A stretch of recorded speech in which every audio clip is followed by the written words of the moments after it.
2월 6일 연중 제5주일 오늘 전례. 오늘은 연중 제5주일입니다. 하느님께서는 깨끗하지 못한 우리 입술과 강하지 못한 우리 손에 복음 전파의 사명을 맡기십니다. 하느님께서 우리의 삶과 활동을 성령으로 이끄시어 사람들이 마음을 열고 주님의 말씀을 받아들여 그 말씀이 세상 곳곳에서 열매를 맺을 수 있도록 간구합시다. 본기도.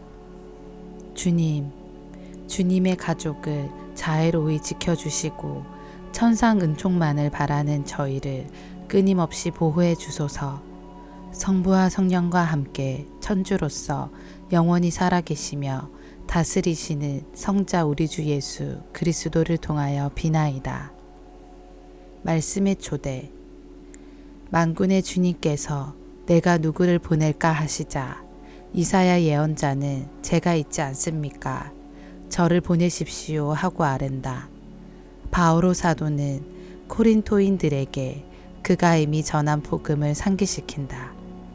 예수님께서는 시몬에게 이제부터 사람을 낚을 것이라고 이르신다. 제1독서. 제가 있지 않습니까? 저를 보내십시오. 이사야서의 말씀입니다. 우찌야 임금이 죽던 해에 나는 높이 솟아오른 어자에 앉아 계시는 주님을 배웠는데 그분의 옷자락이 성전을 가득 채우고 있었다. 그분 위로는 사람들이 있는데 저마다 날개를 6씩 가지고 있었다. 그리고 그들은 서로 주고받으며 외쳤다. 거룩하시다, 거룩하시다, 거룩하시다. 만군의 주님, 온 땅에 그분의 영광이 가득하다. 그 외치는 소리에 문지방 바닥이 뒤흔들리고 성전은 연기로 가득 찼다. 나는 말하였다. 큰일 났구나. 나는 이제 망했다. 나는 입술이 더러운 사람이다. 입술이 더러운 백성 가운데 살면서 임금이신 만군의 주님을 내 눈으로 뵙다니. 그러자 사람들 가운데 하나가 제단에서 타는 숯을 부짓개로 집어 손에 들고 나에게 날아와 그것을 내 입에 대고 말하였다. 자, 이것이 너의 입술에 닿았으니 너의 죄는 없어지고 너의 죄악은 사라졌다. 그때 나는 이렇게 말씀하시는 주님의 소리를 들었다. 내가 누구를 보낼까? 누가 우리를 위하여 가리오? 내가 아뢰었다. 제가 있지 않습니까? 저를 보내십시오. 주님의 말씀입니다. 하느님 감사합니다. 제2독서. 우리 모두 이렇게 선포하고 있으며 여러분도 이렇게 믿게 되었습니다. 사도 바오로의 코린토 1서 말씀입니다. 형제 여러분, 내가 이미 전한 복음을 여러분에게 상기시키고자 합니다. 여러분은 이 복음을 받아들여 그 안에 굳건히 서 있습니다. 내가 여러분에게 전한 이 복음 말씀을 굳게 지킨다면, 또 여러분이 헛되이 믿게 된 것이 아니라면 여러분은 이 복음으로 구원을 받습니다. 나도 전해받았고 여러분에게 무엇보다 먼저 전해준 복음은 이렇습니다. 곧 그리스도께서는 성경 말씀대로 우리의 죄 때문에 돌아가시고 묻히셨으며 성경 말씀대로 사흘날에 되살아나시어 케파에게 또 이어서 12사도에게 나타나셨습니다.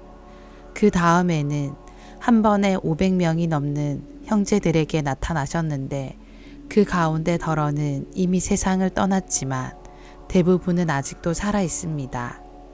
그 다음에는 야고보에게 또 이어서 다른 모든 사도에게 나타나셨습니다. 맨 마지막으로 칠삭둥이 같은 나에게도 나타나셨습니다. 사실 나는 사도들 가운데 가장 보잘것없는 자로서 사도라고 불릴 자격조차 없는 몸입니다. 하느님의 교회를 박해하였기 때문입니다. 그러나 하느님의 은총으로 지금의 내가 되었습니다. 하느님께서 나에게 베푸신 은총은 헛되지 않았습니다. 나는 그들 가운데 누구보다도 애를 많이 썼습니다. 그러나 그것은 내가 아니라 나와 함께 있는 하나님의 은총이 한 것입니다.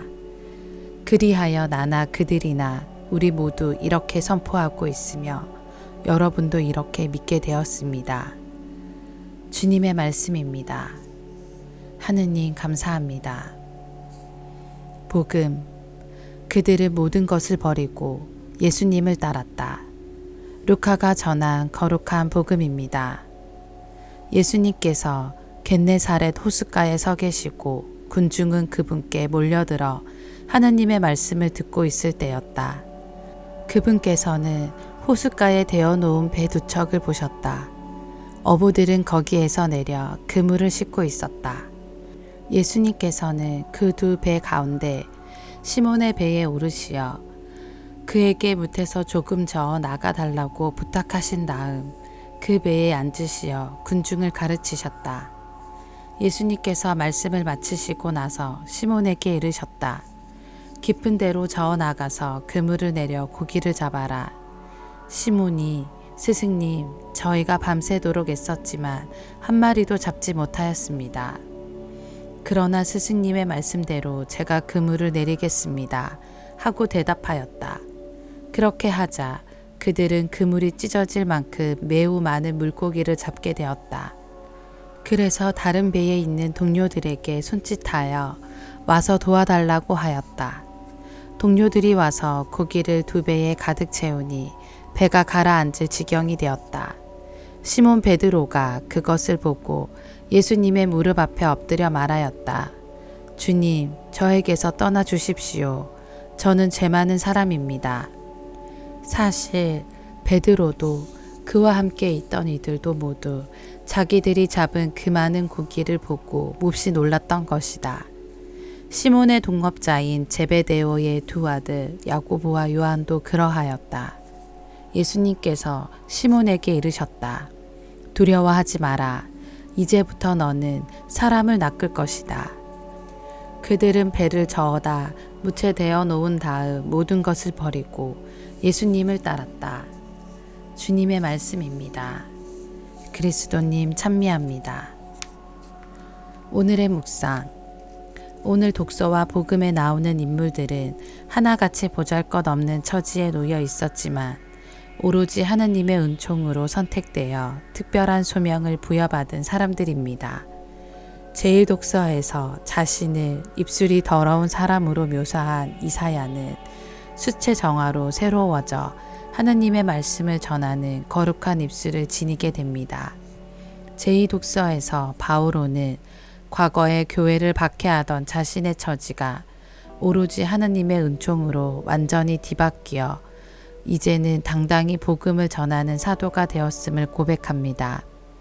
또한 오늘 복음에서 어부였던 베드로는 예수님의 말씀대로 많은 물고기가 잡히는 놀라운 광경을 보고 두려운 나머지 그분께 죄 많은 자신을 떠나 주십사 청하지만 예수님께서는 오히려 그를 사람 낚는 어부로 선택하십니다. 이렇게 주님께서는 사회에서 그다지 주목받지 못하였던 사람들, 별 볼 일 없던 사람들을 당신의 일꾼으로 선택하셨습니다. 그 이유는 명확합니다. 이들을 통하여 드러날 놀라운 업적이 오로지 하느님에게서 비롯된다는 사실을 강조하시려는 것입니다. 바오로 사도도 오늘 제2독서에서 이 부분을 강조합니다.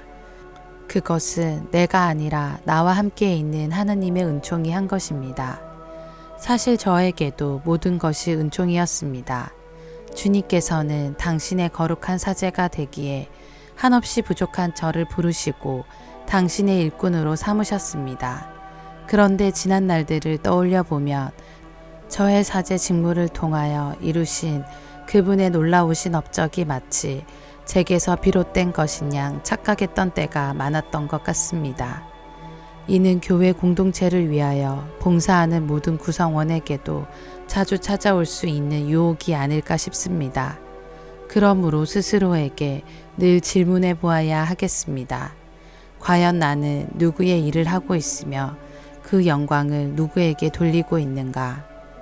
아멘.